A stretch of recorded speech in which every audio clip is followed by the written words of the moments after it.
नमस्कार दोस्तों, कविता Yadav YouTube channel पर आप सभी का स्वागत है।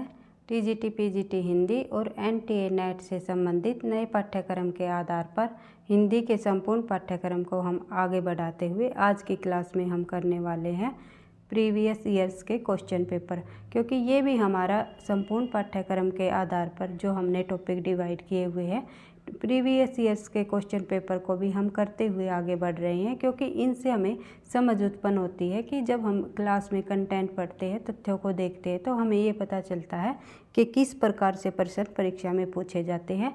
DET+B और NTA नेट के प्रश्न पत्रों को हम साथ साथ एक एक क्लास में करते हुए आगे बढ़ेंगे। तो बढ़ते हैं आज की क्लास में। आज करेंगे हम टीजीटी हिंदी, जो 2021 में 4 सितंबर को थर्ड शिफ्ट में फीमेल के में पूछा गया प्रश्न पत्र है। ये देख लेते हैं। क्वेश्चन नंबर 1, शेखर एक जीवनी के शेखर का चरित्र मूलतः किस प्रकार का है। जो शेखर एक जीवनी, ये अज्ञे जी का उपन्यास है। हीरानंद सचिनानंद वात्स्यायन अज्ञे इनका पूरा नाम है। तो इनका ये उपन्यास है। इसमें इन्होंने विद्रोही भाव को दर्शाया है। आंसर इनके साथ ही है, क्योंकि ये किसी बच्चे का पेपर है। तो DET+B में जब आंसर की आती है तो पेपर खुलता है, तो सभी के आंसर साथ साथ दिए होते हैं। तो इसलिए हम ज़्यादा टाइम वेस्ट नहीं करेंगे, केवल 100 प्रश्नों को ही करेंगे। 200 प्रश्न आते हैं टीजीटी हिंदी में, 100 प्रश्न होते हैं हमारे जर्नल से संबंधित, तो उनको हम नहीं करेंगे। केवल सब्जेक्ट से रिलेटेड 100 प्रश्नों को ही करते हुए आगे बढ़ेंगे। तो कर लेते हैं बात अपने प्रश्न। शेखर एक जीवनी उपन्यास, ये जो है ये एक उपन्यास है और इसको 2 भागों में प्रकाशित किया, एक 1941 में और 44 में। अज्ञे जी ने स्वयं कह दिया था कि इसका तीसरा भाग अब नहीं आएगा, क्योंकि ये एक अधूरा उपन्यास रह गया था। जब अज्ञे जी जेल में थे, फांसी होने वाली थी उनको, उस समय उन्होंने ये उपन्यास लिखा था। तो बढ़ते हैं आगे नेक्स्ट क्वेश्चन पर।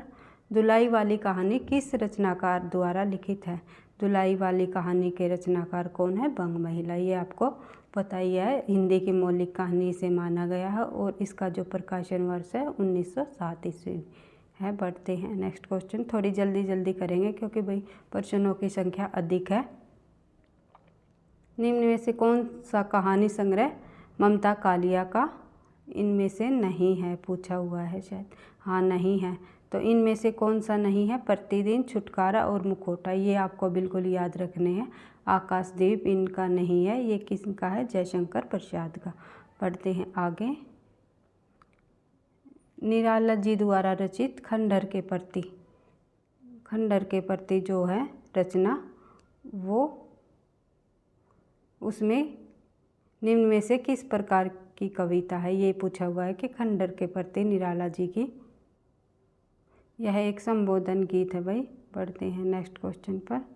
सिंदूर की होली किस रचनाकार द्वारा लिखी गई रचना है? तो ये लक्ष्मी नारायण मिश्र, एक लक्ष्मी नारायण लाल है और उसको और इनको याद ध्यान रखना है कि सिंदूर की होली लक्ष्मी नारायण मिश्र की जी की रचना है। हजारी प्रसाद द्विवेदी का जो प्रथम निबंध संग्रह है वो इनमें से कौन सा है? तो कुटुज, विचार और वितर्क और साहित्य सहचर, ये सभी जो निबंध संग्रह है ये हजारी प्रसाद जी के हैं और ये इनका जो प्रथम है वो है अशोक के फूल। बढ़ते हैं आगे। निम्न विकल्पों में से कौन सा विकल्प रचना रचनाकार की दृष्टि से गलत है? इनमें से ये पूछा हुआ है कि इनमें से गलत कौन सा है, कौन सी रचना इस रचनाकार की नहीं है? तो नागार्जुन की युगधारा बिल्कुल सही है। त्रिलोचन की धरती सही है। केदारनाथ के अग्रवाल की युग की गंगा, और ये है शिवमंगल सुमन की वीणा। वीणा शिवमंगल सुमन की न होकर के ये पंत जी की है, जो कि छायावादी कवि रहे हैं। और इनका जो वीणा का प्रकाशन वर्ष अगर पूछ लिया जाए तो 1927 ईस्वी है। पढ़ते हैं आगे। हमारी जापान यात्रा किसके द्वारा रचित यात्रा वृत्तांत है? ये हमारी जापान यात्रा वृत्तांत है कन्हैयालाल मिश्र जी का। जनता मुझसे पूछ रही है क्या बतलाऊं, जन कवि हूँ मैं साफ कहूँगा क्यों हकलाऊं। तो ये जो पंक्तियाँ हैं ये किन की हैं? ये पंक्तियाँ नागार्जुन जी की हैं, जो कि एक प्रगतिवादी कवि रहे हैं। बढ़ते हैं आगे। पंचवटी खंड काव्य की रचना किस कवि द्वारा की गई? जो पंचवटी रचना है, एक खंड काव्य है, वो मैथिली शरण जी द्वारा रचित रचना है, जिसका प्रकाशन वर्ष है 1925 ईस्वी। कई बार परीक्षा में प्रकाशन वर्ष भी पूछ लेते हैं। जो महत्वपूर्ण रचना होती है उनका प्रकाशन वर्ष पूछ लेते हैं। जैसे कि पीछे हमने पढ़ा वीणा का 1927, पंचवटी मैथिली शरण गुप्त की 1925। आधे अधूरे नाटक है, जो वो किसके द्वारा लिखित है? ये है मोहन राकेश के आधे अधूरे। बढ़ते हैं आगे। विकलांग सरदा का दौर इनमें से किसकी रचना है? किसके द्वारा रचित है? तो ये हरिशंकर परशाई की रचना है। मैला आंचल उपन्यास में कहाँ का चित्रण किया गया है? तो मैला आंचल में मैरीगंज गांव का चित्रण किया गया है। एक आपको और ध्यान आ रहा होगा, शिवपालगंज।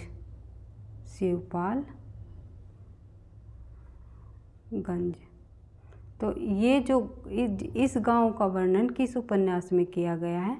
ये किया गया है राग दरबारी का जो उपन्यास है श्रीलाल शुक्ल का, उसके अंतर्गत शिवपालगंज का चित्रण किया गया है। और एक और याद आ रहा होगा आपको कि राही मासूम रजा का है एक आधा गांव, उसमें किस गांव का चित्रण है? उसमें गंगोली गांव का चित्रण किया गया है। इस प्रकार जो मिलते जुलते क्वेश्चन हैं उनको हमें साथ साथ याद रखने हैं, रिवाइज करने हैं, कि ताकि हमें ये पता चल जाए कि जो कई बार परीक्षा में प्रश्न गलत हो जाता है कि मैला आंचल उपन्यास कहाँ का चित्रण है। अगर इसमें शिवपालगंज भी ऑप्शन में दे रखा होगा तो बिल्कुल हम कंफ्यूज हो जाएंगे कि शिवपालगंज में, मैला आंचल में मैरीगंज है या शिवपालगंज। इस तरह अगर हम बार बार चीज़ों को रिवाइज करेंगे तो पक्की याद हो जाएगी, पता चल जाएगा कि हाँ ये इसका है, ये इसका है। तो बढ़ते हैं आगे। चित्राधार किस कवि की कीर्ति है? चित्राधार कवि कीर्ति है जयशंकर प्रसाद जी की। बढ़ते हैं आगे। निम्न में से कौन सी जयशंकर प्रसाद द्वारा रचित एकांकी है? ये पूछा हुआ है। रचित एकांकी जयशंकर प्रसाद की एक घूट। मयंक मंजरी किसके द्वारा लिखित नाटक है? किशोरीलाल गोस्वामी जी की ये रचना है मयंक मंजरी, ये नाटक है इनका। महादेवी वर्मा की रचना पथ के साथी किस विधा की रचना है? मैंने करा ही दिया था, अभी सुबह ही टॉपिक कराया था। यह एक रेखा चित्र है भाई, पथ के साथी संस्मरण। एक सेकंड, इसमें ऑप्शन में इन्होंने रेखा चित्र नहीं दे रखा, तो ये एक संस्मरणात्मक रेखा चित्र है इनका महादेवी वर्मा जी के पथ के साथी, जिसमें उन्होंने अपने जो उस समकालीन रचनाकारों का चित्रण किया गया है। मैंने सुबह ही ये क्लास ली थी रेखा चित्र से संबंधित, तो उसमें ये तथ्य हमने पढ़ ही लिए थे। समकालीन साहित्यकारों का चित्रण किया गया है उसमें पथ के साथी के अंतर्गत महादेवी जी के। जो ये रेखा चित्र और संस्मरण है, तो कई जो रचनाएं हैं उनके संस्मरणात्मक रेखा चित्र है, ये हमने पढ़ा भी था। तो देख लेते हैं, अगर ऑप्शन में आपको कंफ्यूज नहीं होना है कि ऑप्शन में अगर जो रचना आपने रेखा चित्र में पढ़ी है तो वो ऑप्शन में रेखा चित्र नहीं है, तो हमें संस्मरण आंसर लगा देना है। तो रीतिकाल लगभग कितनी शताब्दियों तक चलता रहा? तो 2 शताब्दियों तक। आपको पता है 1719 से लेकर 19वीं शताब्दी तक रीतिकाल चलता रहा। निम्न उपन्यासों में से कौन सा उपन्यास फणीश्वर नाथ रेणु का नहीं है? इनमें नहीं है पूछा हुआ है, तो ये है गढ़कुमार। ये गढ़कुमार फणीश्वर नाथ रेणु का नहीं है, तो किन का है? ये वृंदावन लाल वर्मा जी का है।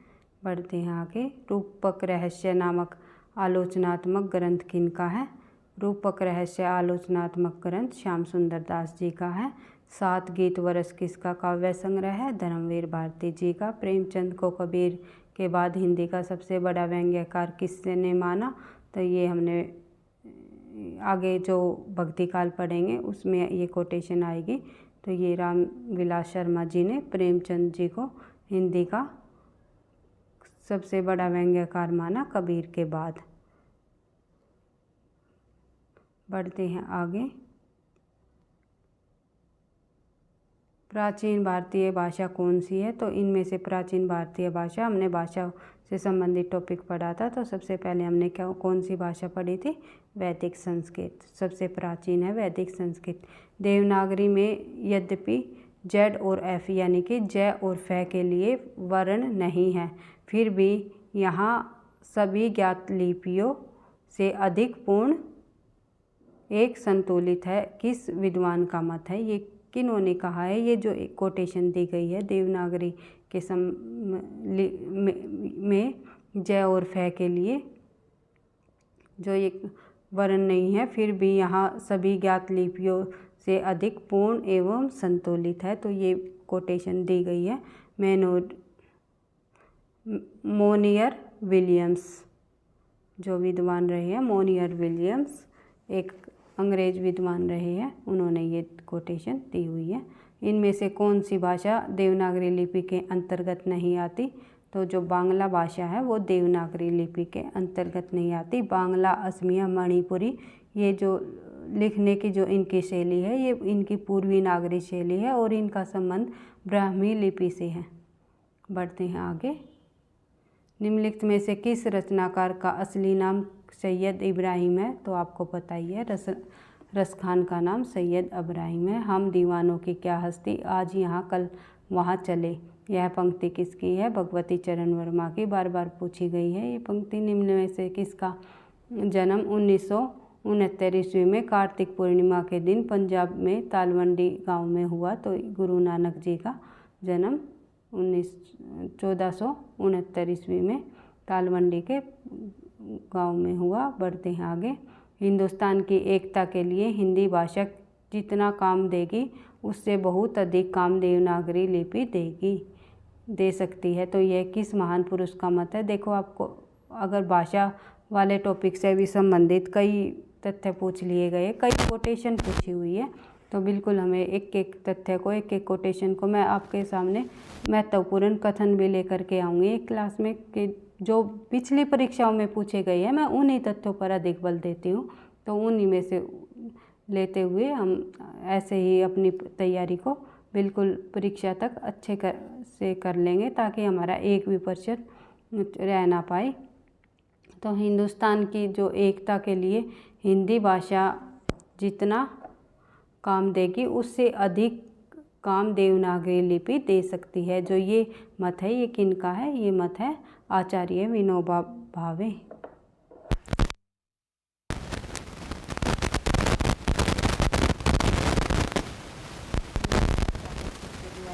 संपादित करण है आचार्य द्वारा। ग्रीक भाषा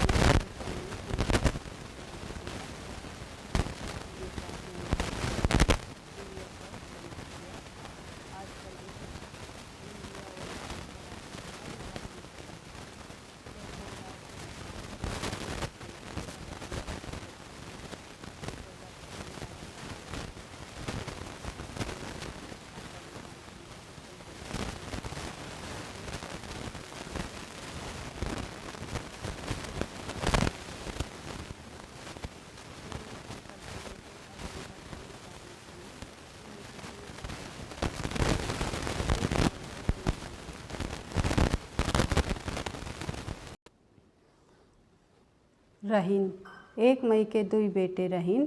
तो ये जो पंक्ति है, ये लाइन है, ये वाक्य है, ये किस भाषा में है? अवधी भाषा में। तो ये अवधी भाषा में है, क्योंकि आपको जैसे जहाँ पर आपको अगर कोई वाक्य दे रखा हो तो वहाँ पे ये पूछ लिया जाए अवधी भाषा में कौन सा है, तो एक मैं आपको ट्रिक बता देती हूँ। अवधी भाषा में ज़्यादातर छोटे ऊ की मात्राएँ लगती हैं। तो जहाँ आपको छोटे ऊ की मात्रा दिखाई दे तो वो जो वाक्य है वो अवधी भाषा से संबंधित होगा, अगर भाषा उससे संबंधित पूछ लिया जाता है तो। और बढ़ते हैं आगे। जहाँ ओ की ध्वनि आक्रांत ओ से वाक्य समाप्त हो रहा हो तो वहाँ लगभग ब्रज भाषा होती है। खुशबू के शिलालेख कविता किस रचनाकार की रचना है? तो ये है भवानी प्रसाद मिश्र जी की रचना। नई कविता नाम का प्रचार किस रचनाकार ने किया? तो ये अज्ञे जी ने किया। पढ़ते हैं आगे। महाराणा का महत्व किसकी रचना है? जयशंकर प्रसाद की ये प्रसिद्ध रचना है महाराणा का महत्व। समरस थे जड़ या चेतन, सुंदर साकार बना, चेतना एक विलसती आनंद खंडर घना। तो ये जो पंक्ति है ये किन्होंने कही? जयशंकर प्रसाद जी की है ये रचना। ये पंक्तियाँ ली गई है किस रचना से? ये आप देख सकते हो। नेपाली भाषा की लिपि क्या है? इनमें से नेपाली भाषा की लिपि देवनागरी है। खरोष्टी लिपि भारत के किस क्षेत्र में प्रचलित थी? तो खरोष्टी लिपि भारत के पश्चिमोत्तर क्षेत्र में प्रचलित थी। पढ़ते हैं आगे। या अनुरागी चित्त की गति समझे नाही कोई, जो जो बूढ़े श्याम रंग त्यों त्यों उज्ज्वल हो। इसमें कौन सा है अलंकार है? तो इसमें विरोधाभास अलंकार है। तो अलंकार की भी क्लास हम लेकर के आएंगे। जो त्यों उज्ज्वल होए, जो बूढ़े श्याम रंग त्यों त्यों उज्ज्वल होए। इसमें जब विपरीत शब्दों का प्रयोग किया जाता है, जहाँ पर भी जैसे विरोधाभास दिखा रखा हो तो उसमें विरोधाभास अलंकार होता है। जैसे बूढ़े श्याम रंग, काला रंग, उज्ज्वल सफ़ेद। तो इस तरह हमें पहचानने होते हैं ये अलंकार। फिर क्लास जब मैं कराऊंगी, जब आपको एक एक तथ्य आराम से समझा दूंगी, उसमें ट्रिक भी बता दूंगी। अगर ये शब्द मिल जाए तो उसमें ये अलंकार होगा। अगर ये शब्द आपको दिखाई दे, ये भाव दिखाई दे, तो ये अलंकार होगा। निम्नलिखित विकल्पों में से उस विकल्प का चयन कीजिए जो कि दिए गए शब्द का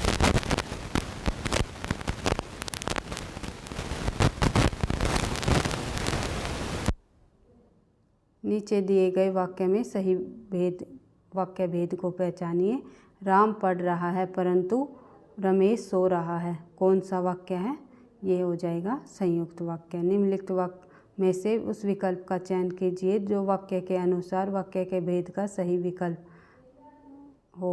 तो वाक्य के भेद से भी अधिक प्रश्न पूछे गए हैं, तो हम एक क्लास में वाक्य के भेद भी करेंगे। मैंने आज घर की सफाई नहीं की, निषेधवाचक वाक्य है। नहीं की यानी जहाँ पर नहीं नकारात्मक दिखाई दे वहीं हमारा निषेधात्मक वाक्य हो जाएगा। निम्न विकल्पों में से उस विकल्प का चयन कीजिए जो दिए गए समस्त पद के सही बहुवरी समास का विकल्प है। इसमें से मतलब ये पूछा हुआ है कि बहुवरी समास इस शब्द में किन वाक्य से मिलकर बन जाएगा? श्वेतांबर, जो ये श्वेतांबर है इसमें बनेगा श्वेत है अंबर जिसका, अर्थात सरस्वती जी। ये बहुवरी समास हो गया। निम्न विकल्पों में से उस विकल्प का चयन कीजिए जो शब्द युगम के सही अर्थ वाला विकल्प होगा। तो वो हो जाएगा इसमें खादी और खादी। एक तो खादी और एक खादी। तो खादी का क्या होगा? कवच। और खादी का क्या हो जाएगा? कटीला। निम्न विकल्पों में से उस विकल्प का चयन कीजिए जो भावात्मक संज्ञा का विकल्प नहीं है। इसमें भावात्मक संज्ञा का विकल्प नहीं पूछा है। तो अध्यापन, चतुरता, डकैती और भ्राता। हम जैसे हमने बताया था कि भावात्मक संज्ञा को हम महसूस कर सकते हैं, देख नहीं सकते हैं। अध्यापक को देख सकते हैं लेकिन उसके अध्यापन को नहीं देख सकते। शत्रु को देख सकते हैं, शत्रुता को नहीं देख सकते। डकैत को देख सकते हैं, डकैती को नहीं देख सकते। इस तरह हम भ्राता को देख सकते हैं, उनके भ्राता तव को नहीं देख सकते। अगर तव आ जाता तो ये भी हमारा भावात्मक संज्ञा हो जाती। तो यहाँ पर क्या है? भ्राता। तो सही आंसर हो जाएगा भ्राता। बढ़ते हैं आगे। निम्न विकल्पों में से उस विकल्प का चयन कीजिए जो भावात्मक संज्ञा का सही विकल्प नहीं है। इसमें भी यही पूछा गया है, तो हमारा आंसर है लोटा। रुलाई, अध्यापन, सामाजिकता, ये सभी भावात्मक संज्ञा है। निम्न विकल्पों में से मिश्र वाक्य को पहचानिए। उसने जो परीक्षा दी वह 10वीं की थी। तो ये जो वाक्य है ये इसमें मिश्र वाक्य हो जाएगा। इसमें नेक्स्ट क्वेश्चन में पूछा हुआ है कि विशेषण का सही भेद हो। इसमें विशेषण का जो सही भेद है, कुछ छात्र आज विद्यालय नहीं गए। तो कुछ संख्या बताई हुई है, तो अनिश्चयवाच्य ये है, तो संख्या विशेषण हो जाएगा। बढ़ते हैं आगे।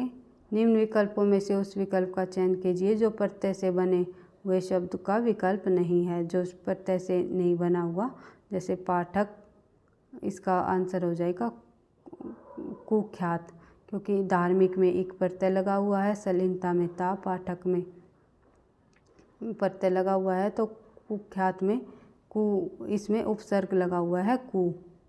पढ़ते हैं आगे।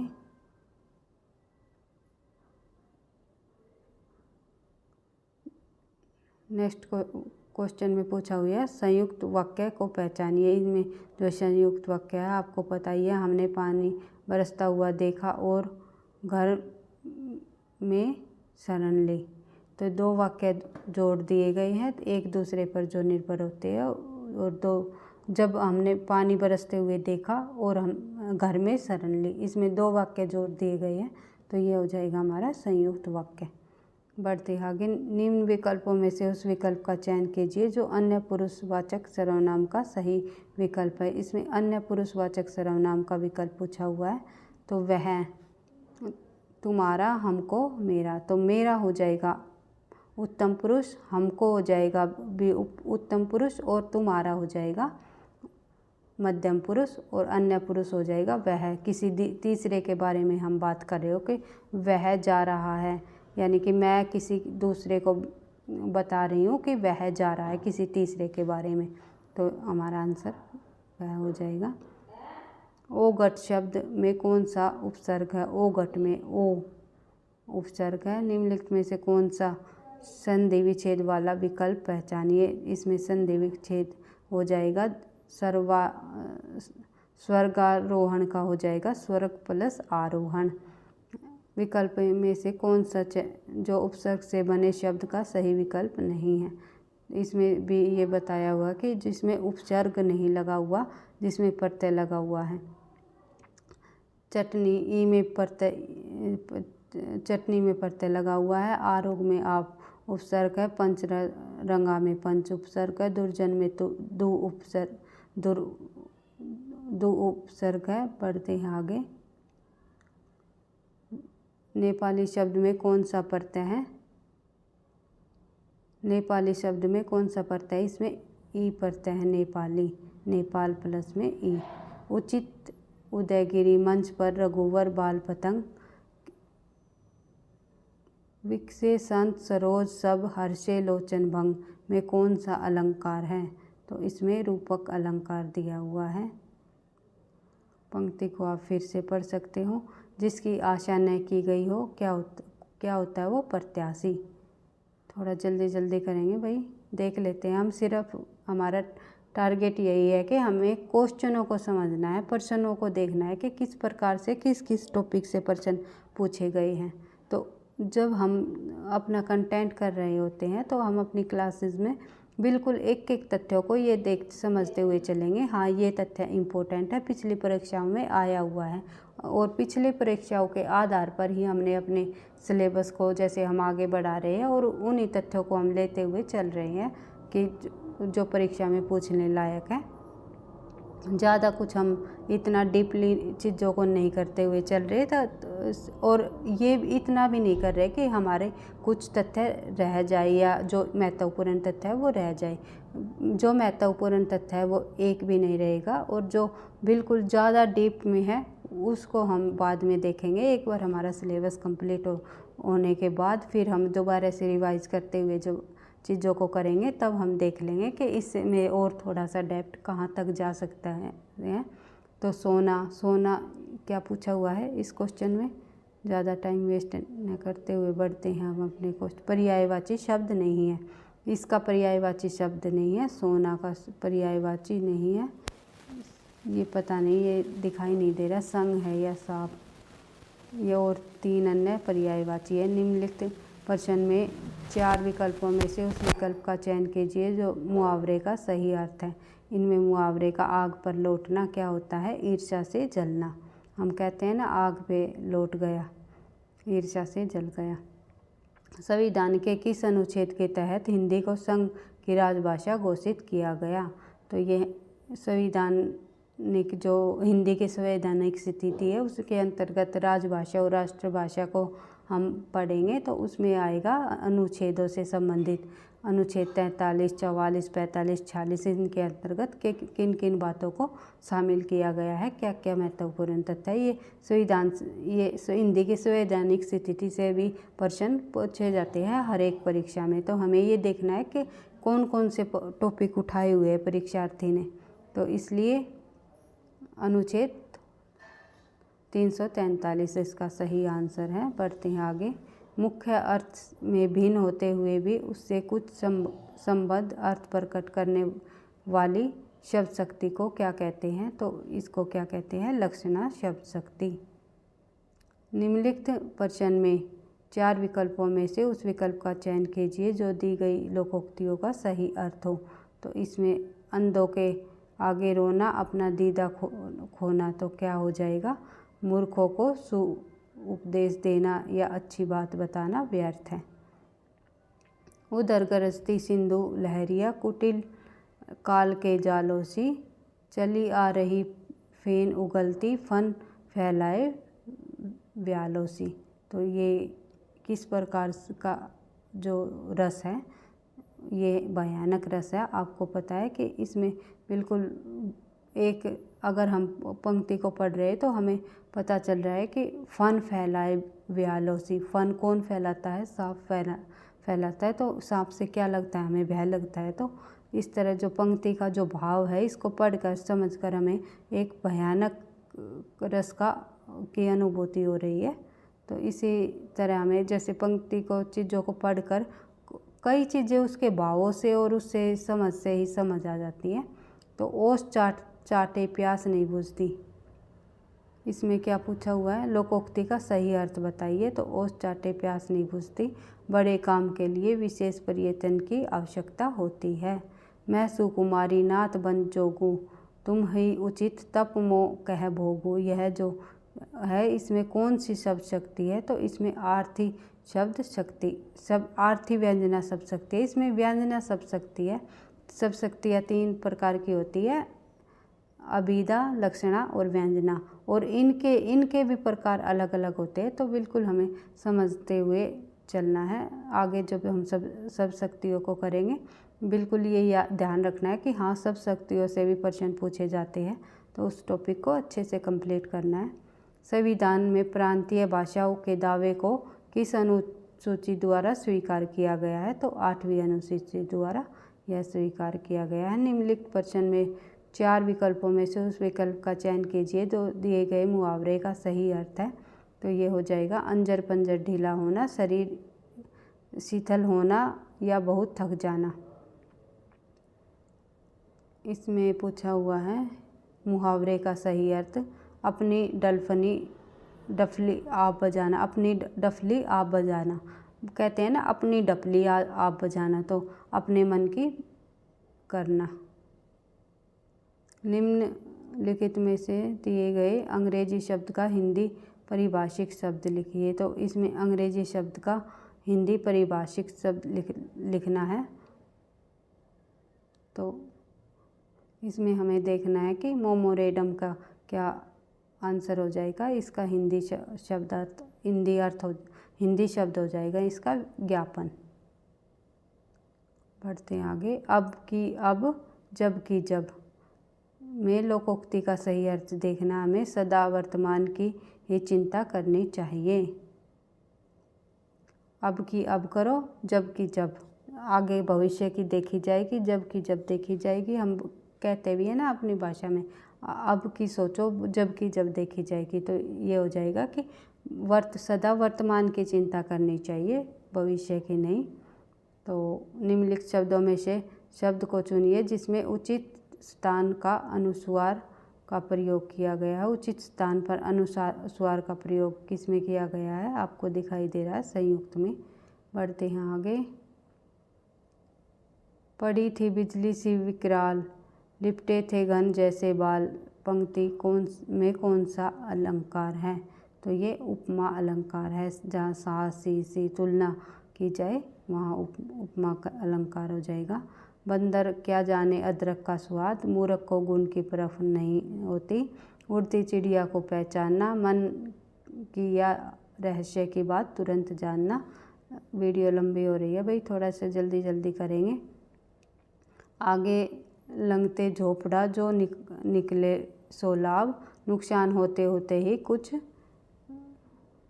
बच जाए वही बहुत है। नुकसान होते होते कुछ बच जाए वही बहुत है, लोकोक्ति है ये एक। चीर जीवो जीरो जुरे, क्यों न स्नेह गंभीर, को घटी ये वृक्ष बानु जा वे हलदर के वीर। इसमें व्यंजना शब्द शक्ति है भाई। बढ़ते हैं आगे। हिंदी इसी मिट्टी की बोली है और अरबी या फारसी से अधिक जनमानस के निकट है। हिंदी इसी मिट्टी की बोली है, यह किस भाषाविद का मत है?